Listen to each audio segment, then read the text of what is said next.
Welcome to this mini workshop for Lions Clubs based on a lesson from the Lions Quest curriculum. Intent versus impact. Are we on the same wavelength? Because the Lions Quest programs can make such a vital contribution to the social and emotional capacity and well-being of the young people in our communities, we thought we'd try adapting some of the Lions Quest curriculum content for presentation to Lions Club members. Because what a person intends to communicate is not always what the receiver hears, misunderstandings can occur. And this happens frequently in Lions Clubs. So it's important to learn strategies for unpacking the intent and impact of words and actions in order to be respectful in our communications. I'm Donna Munro, the Senior Trainer and Consultant for Lions Quest Australia, which is a project of the Australian Lions Wellbeing Foundation.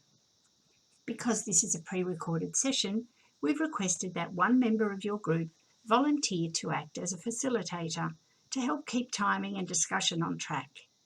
Thank you for volunteering, and thank you to the others for respecting this role. Listen for my instructions to pause the video.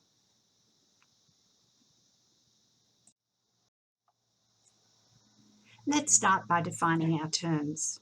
For the purposes of this session, intent is the message the speaker wants to communicate, and the impact is what is received by the listener and its effect on them, which adds an emotional perspective.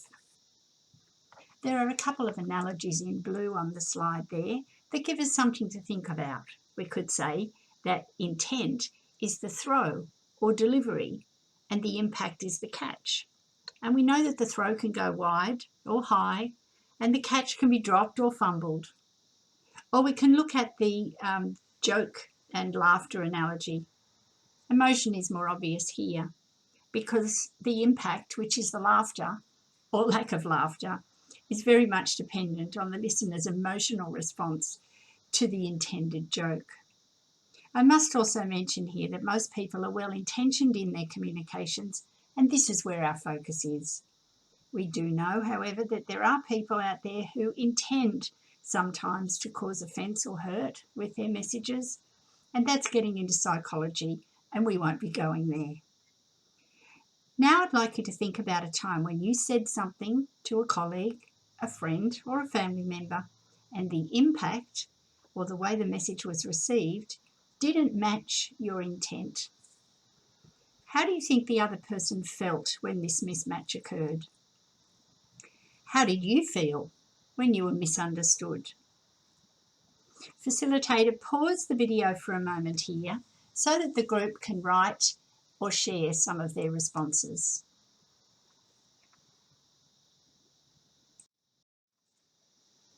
Thank you for your responses.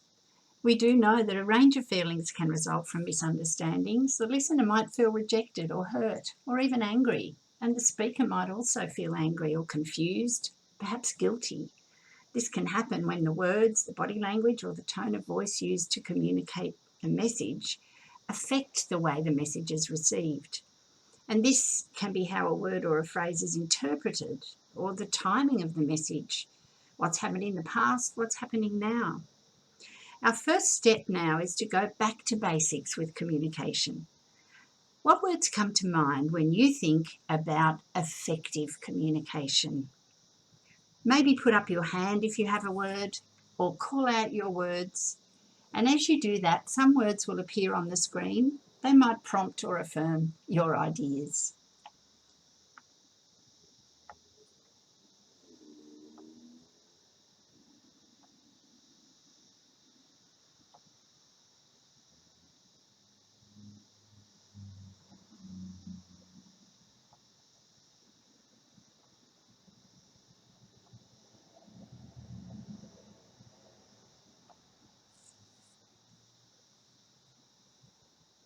So before communicating a message, give some thought to the situation or the circumstances.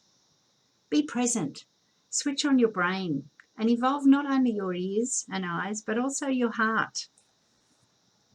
Communication is about empathy, and that involves emotions. Your facial expressions and tone of voice are important. When listening, appropriate verbal feedback might not be words.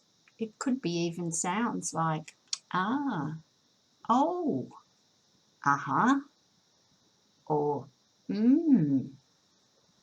Remember to maintain comfortable eye contact and keep an open mind, and use an open and friendly stance and gestures and positive body language.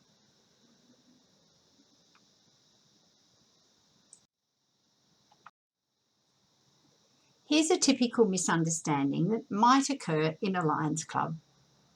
Facilitator, could you please pause the slide for a moment while two volunteers read Sharon and Bruce's bubbles on the slide?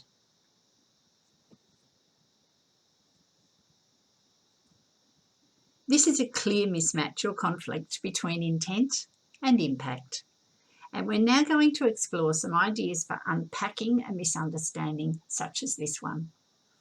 Then we'll work through how this particular misunderstanding could be managed. The aim of this unpacking process is for the people involved to identify and understand the other person's point of view. We're using an example that just involves two people, but of course there may be more than two people involved in a misunderstanding. Let's read through the steps on the slide.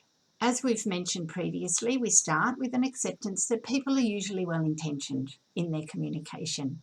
We then move to the sender explaining the intent of their message, and then the listener explaining the impact or how that message affected them. And of course, during this process, both parties listen with an open mind and accept, and then they apologise if their words or actions have unintentionally hurt or offended the other person. Now we'll revisit slide 4, where Bruce and Sharon's misunderstanding occurred because Bruce meant to communicate one message, but Sharon heard something different. I just want to mention delivery here. We don't know how Bruce delivered his message. We can't actually hear the words or the tone of voice that he used, and we can't see his body language. And we don't know about the delivery of Sharon's response. What are your thoughts about that? Facilitator, could you pause the video for a couple of minutes, please, so the group can share some ideas about delivery. Then we'll come back and look at the question on the bottom of the slide. Thank you for sharing your ideas about delivery. It's really important in communication, and it involves quite a few of the elements that were on the earlier communication slide. Sensitivity to the situation and the timing, facial expressions, tone of voice, body language, and choice of words. All of these things are involved in the delivery of a message, and we have to be really mindful of them. Let's now unpack Sharon and Bruce's misunderstanding using the steps that we read through, and then we'll move into a short activity where you can try this out. Starting with good intention, Sharon may say, "Somehow we got off on the wrong foot. I just started cooking the eggs the way I've always done it, and you said I was doing it the wrong way." Bruce then explains his intent. He might say, "Oh, I didn't mean to say you were doing it the wrong way. I just meant to let you know that we've found it's better to flip the eggs over so the yolk cooks and doesn't drip on people's clothes."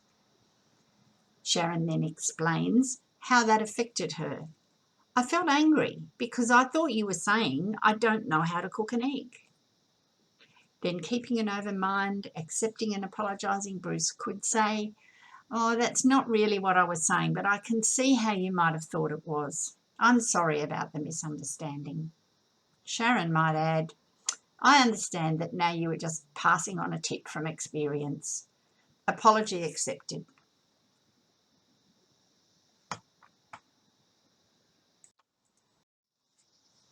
So as I mentioned, now it's your turn to work through a message in groups. We've suggested pairs or threes. You might even use groups of 4 depending on the size of your larger group. There are a couple of sample messages on the slide that you might like to work through fairly common scenarios, I guess, or fairly realistic scenarios for a Lions Club. Don't put your name on the roster if you're not going to show up. And why do you come to meetings when all you do is look at your phone? You might like to use one of those examples, or you might like to come up with your own message. The process is to work in pairs, threes, or perhaps fours to choose the message that you're going to unpack. Think about the potential negative impact of those words or the delivery of the message, and then suggest some different words or delivery that would match the intent of the speaker but minimise the hurt or offence for the listener or receiver of the message. Facilitator, could you pause the video for about 5 minutes, see how you go with timing for the groups to work through this? We'll leave the process, the instructions just there on the slide.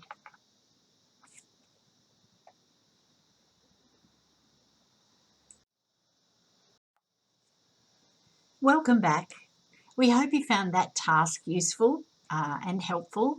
Please email us some feedback if you happen to come across anything quite tricky, or if you came up with any scenarios that were particularly challenging and you found difficult. We've come to the end, and I'd like you to pause again for a couple of minutes and leave these questions on the screen while you write or share some thoughts about the session that we've just done. Then we'll come back to the final slide. So just think about what you've learned in this little session. How will you use what you've learned today, and how will you unpack some misunderstandings in the future that might occur in your Lions Club or at home? Pause for 2 or 3 minutes.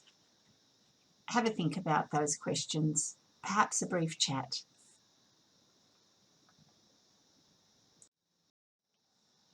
Thank you for your decision to participate in this education session, for your time, attention and involvement. We hope you found it useful. Our contact details and web address are there on the screen. Please contact us if you have any feedback about the session. And remember, Lions Quest has the potential to make a big difference in the lives of the young people in our communities. So please help us spread the word by telling just one person about this wonderful Lions project. Thank you.